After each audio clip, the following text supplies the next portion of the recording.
Magandang araw po sa inyong lahat mga ka-review at welcome back dito po sa ating munting channel Pinas News Review, kung saan re-reviewin po natin ang mga mahalagang balita dito sa Pilipinas.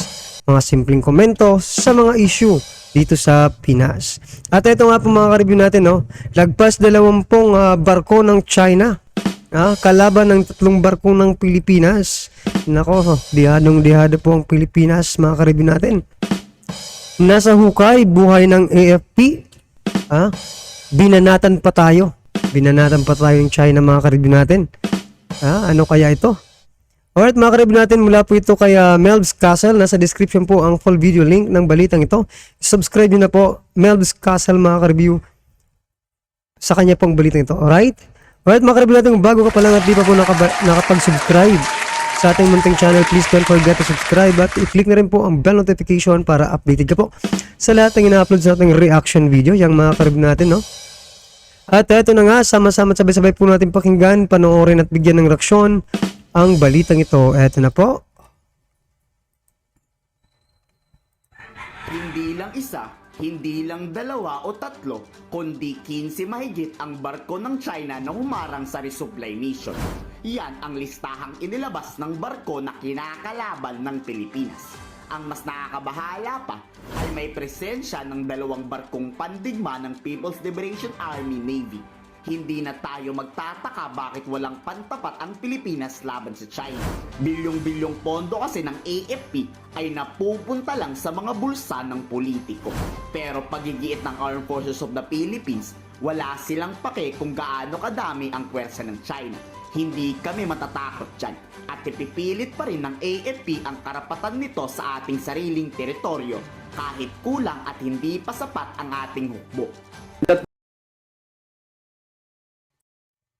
So yan mga ka-review natin, narinig po nyo po, na parang lakas na lang ng loob ang ipanglalaban ng AFP mga ka-review ng ating armed forces mga ka-review natin.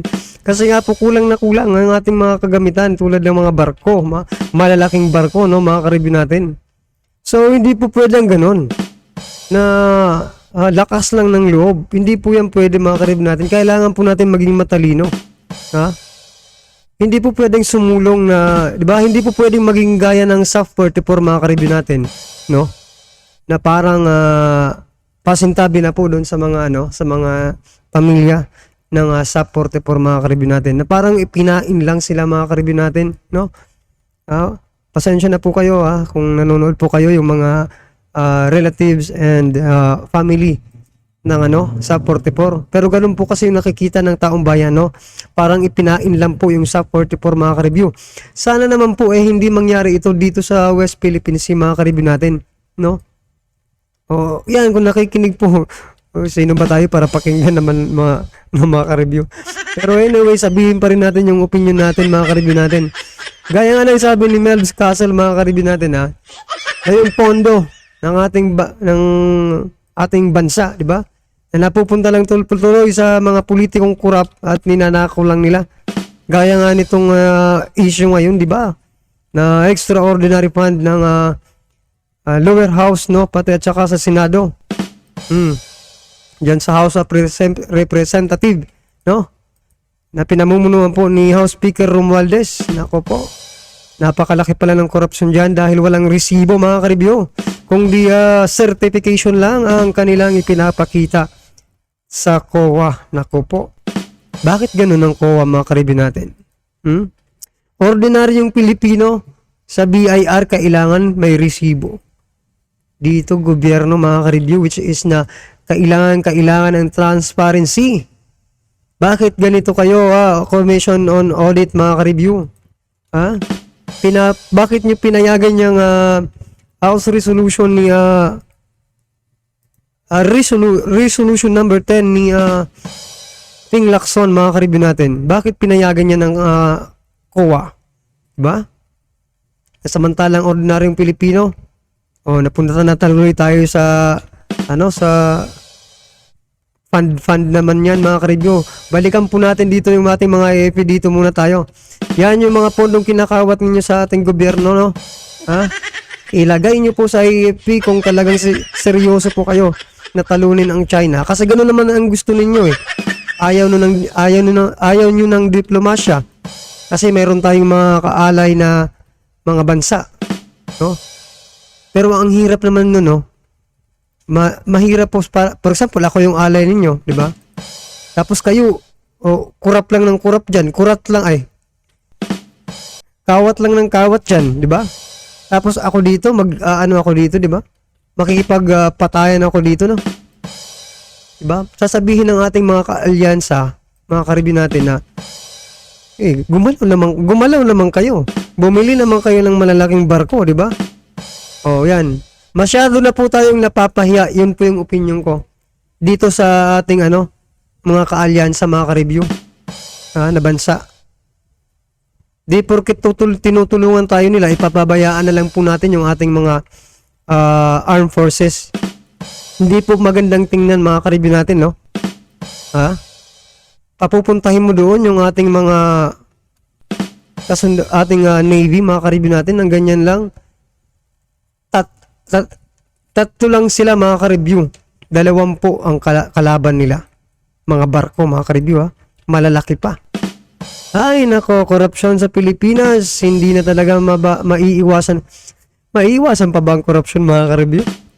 Sinasabi nga, may nag-comment po. Sabi niya nga, tanggalin na lang daw ang House of Representative pati ang Senado. Mga walang kwenta daw, sabi niya, yung nag-comment. Eto, patuloy po natin. Pakinggan po natin ang hinaing ng ating armed forces, mga karibin natin. Eto na. Their actions yesterday were in violations of the Convention on International Regulations for Preventing Collision at Sea, or REGS. It is irresponsible because they acted recklessly, knowing very well the high probability of collision, which will put the lives of people in danger. Let our people know, and the rest of the world, that this incident will not deter us from doing what is right, what is for the benefit of our people, and what will support and strengthen the rules-based international order. No unlawful force could soften our firm resolve.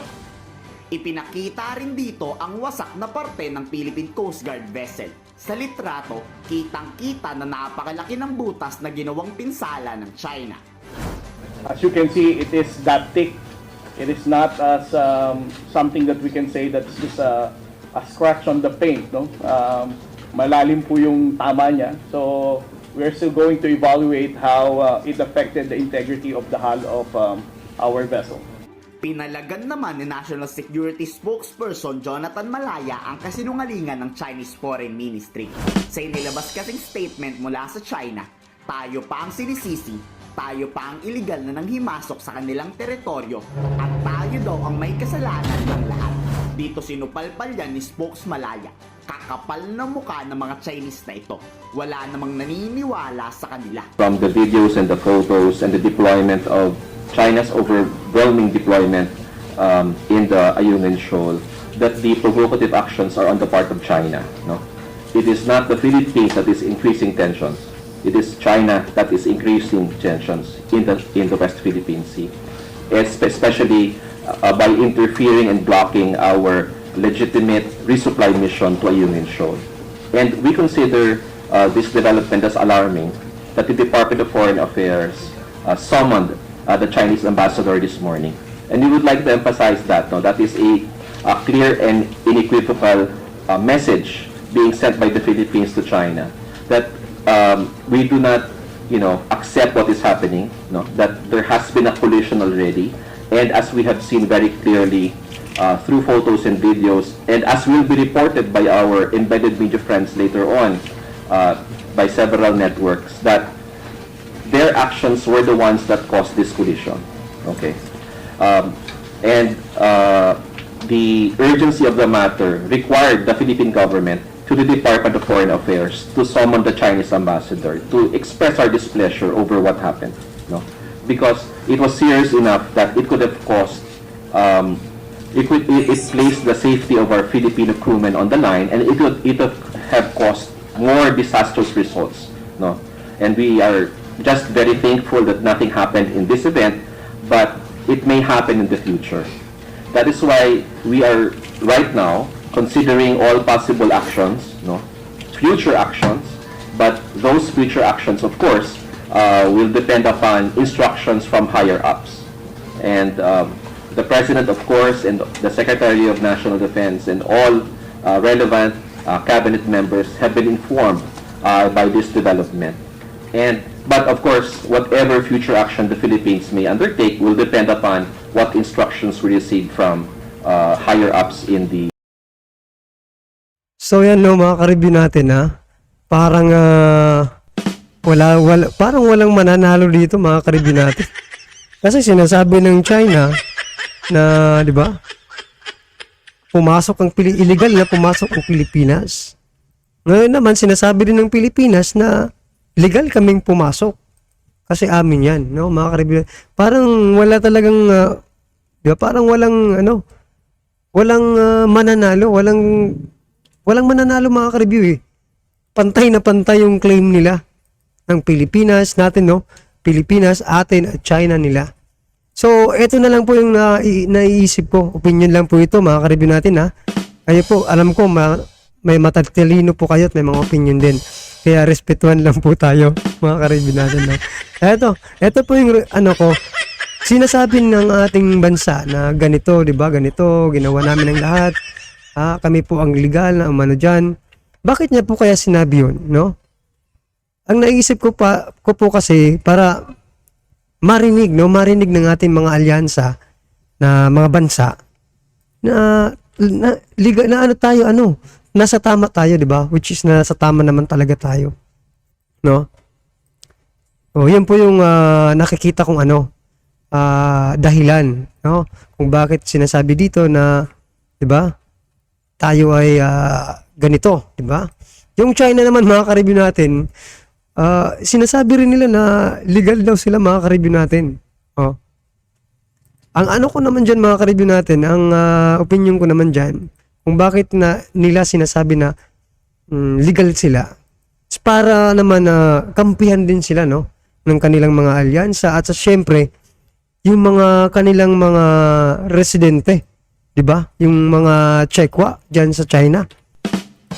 Kasi 'di ba, para makuha nila yung loob, mapaniwala nila yung mga Chinese, mga ka-review natin na nasa tama sila.